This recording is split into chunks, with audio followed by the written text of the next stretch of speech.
Magandang araw sa inyo mga kasabong at welcome back ulit dito sa ating YouTube channel na Logis CCU Academy.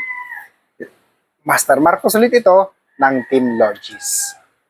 So, ngayon lang tayo ulit nagka-oras para mag-vlog kasi tulog ang baby natin. Kaya medyo hindi tayo ganong abala and nakapag-ship na ako ng mga pang-expo na manok sa San Pablo, Laguna camp natin. So, nire-ready na ng mga tao natin. Kasi few days time na lang, World Game Fowl Expo na. Ngayong January 17 to 19. So, magkita-kita po tayo sa World Game Fowl Expo. So, anyway, pag-usapan natin sa video episode na to ang ano ba ang dahilan bakit nasa sports tayo na to? Bakit nasa industriya tayo ng sabong? Is it love for the money or love for the game? Kasi magkaiba po yan, magkaibang dalawang bagay na yan.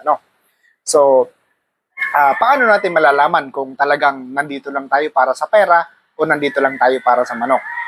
So, unang-una, alam ko marami naman sa atin ang nakakakilala sa mga big time players natin sa industry. Katulad ng idol natin na si Idol Patrick Antonio, si Boss Atong Ang, and ang isang magaling magtrabisiya si Boss Bombay sa Manila Arena. So talagang lahat yan nandyan, may kanya-kanyang dahilan, may kanya-kanyang purpose, may kanya-kanyang passion. So si Bombay puro trabisiya. I think he enjoys the game, but he enjoys more the money of the game kasi kada logro sahod. So he enjoys the money of the game. Ang iba naman sa atin, combination. We love the sports, we love the chicken, as well as we love playing the game, we love the money that we can get from the sports. So dyan naman papasok ang ating idol na si Idol Patrick Antonio na tumate ng 24 million sa isang manok kasi nandun yung confidence niya. And he really loves that rooster match. He really loves the entire process on how he arrived to produce and to point and to fight a chicken like that. And of course, andito naman yung idol natin na si Boss Atong ang the same din kay Idol Patrick Antonio na talagang nagtatagisan sila, banggaan sila. Pagalingan ng manok, palakihan ng pusta. So anyway, sa ating simpleng mamamayan, sa ating simpleng magmamanok, paano natin malalaman na masaya lang ba tayo dahil sa pera sa pagmamanok sa industriya na to or masaya tayo dahil gusto natin ang mga manok? So ito, kung talagang gusto mo ang industriya na to, kung gusto mo ang pagmamanok, magiging involved ka at magiging masaya ka sa lahat ng proseso. Unang-una, proseso sa pag-breed, proseso sa pagpapalaki ng sisiw, proseso sa pag-develop ng farm, proseso sa pagtuklas sa pag-aaral ng kaalaman sa pagmamanok, sa bloodlines, sa pagre-research, proseso sa pag-oobserba sa mga laban kahit hindi mo sariling laban ng ibang tao, mag-imbestiga ka sa mga bloodlines na ginamit kasi na-impress ka sa performance. So, love natin ang learnings na yon, gusto natin ang learnings na yon. So, kahit na matalo, as for me, kahit na natalo ako, I really love the sport that I really want to learn paano at bakit ako tinalo. Anong posible kong ma-improve? Bakit ganun ang performance ng manok ko? Bakit ganun ang performance ng manok niya? So, the next time around, I will be able to beat him. So, I love every process of this game, especially sa mga sisiw. So, pagkagising ko ng alas 5 ng madaling araw, hindi pa ako nagkakape, hindi pa ako nagmumumog, diretso ako sa incubator room. Tinitingnan ko ang mga tinitingnan ko agad ang condition ng incubator, ang temperature nila, kung may tubig pa ba, lalo kung may nagpipisaan, so tinitingnan ko agad yun.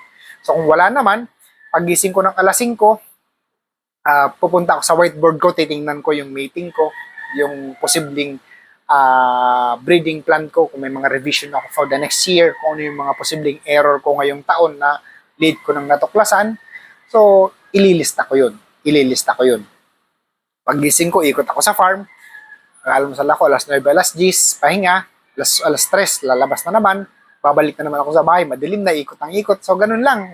Kasi kumbaga, I was able to forget everything once na nandito ako sa farm. Once na naumpisan ko mag-ikot sa farm, nakakalimutan ko lahat ng bagay So, lahat ng manok, all about chicken, yun lang ang nasa isip ko, yun lang ang nasa mata ko. So, that's how I love the game. So, about the money naman, So, nung nag-seminar ako doon sa 3-day seminars kay Idol sa Agupaan Cockfighting Academy, Cockfighting School, so doon ko rin natutunan kung paano kapain ang swerte, kung paano didiin ang pusta sa manok mo, kung paano magmi-minimum lang kahit super ang manok mo. So, ang laking bagay yung natutunan ko kay Idol Patrick Antonio, So, kumbaga, I love the game so much na inalay ko na ang buong buhay ko sa pagtuklas ng kaalaman dito. I am here until I'm alive and I will continue imparting the knowledge that I will be able to get as long as I'm alive. Kasi I am a student of life and I really love this much. Yung ginagawa ko, yung pagmamanok na kung saan gusto ko long after I'm gone, yung generation ng mga mananabong is matuto ng maraming impormasyon para mas lalong gumanda ang industriya ng sabong, mas maraming gumaling, Kasi talagang that's the only way to preserve these sports. That's the only way to preserve these sports. So, ang iba naman natin mga kasama, they are just into money. So, ang iba, trabi-trabisiya lang, bibili ng manok, maglalaban. Pakalaban, pag medyo hindi magandang resulta, titigil na naman, mga ilang buwan, bibili na ng manok, lalaban na naman. Tapos pag may ibang sugal na naman na masumpungan, doon na naman sa sugal na yon. So kumbaga, it's just about the money. It's not the love of the game. So tingin ko dito sa sports na to, if you really want to excel, if you really want to be successful, you have to love the sports. You have to love each and every process, even the heartbreaks. So kumbaga, talagang mapapag-aralan mong mahalin ang scoreboard kahit 0 ka. Dahil nga, kumbaga, it will give you something to think about. It will give you something to learn about.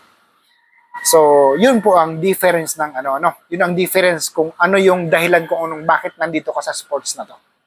So, marami tayong mga kaibigan na akala ko talagang tunay na gusto nila ang pagmamanok. Yung pala, on and off sa pagmamanok kasi they don't love that chicken match.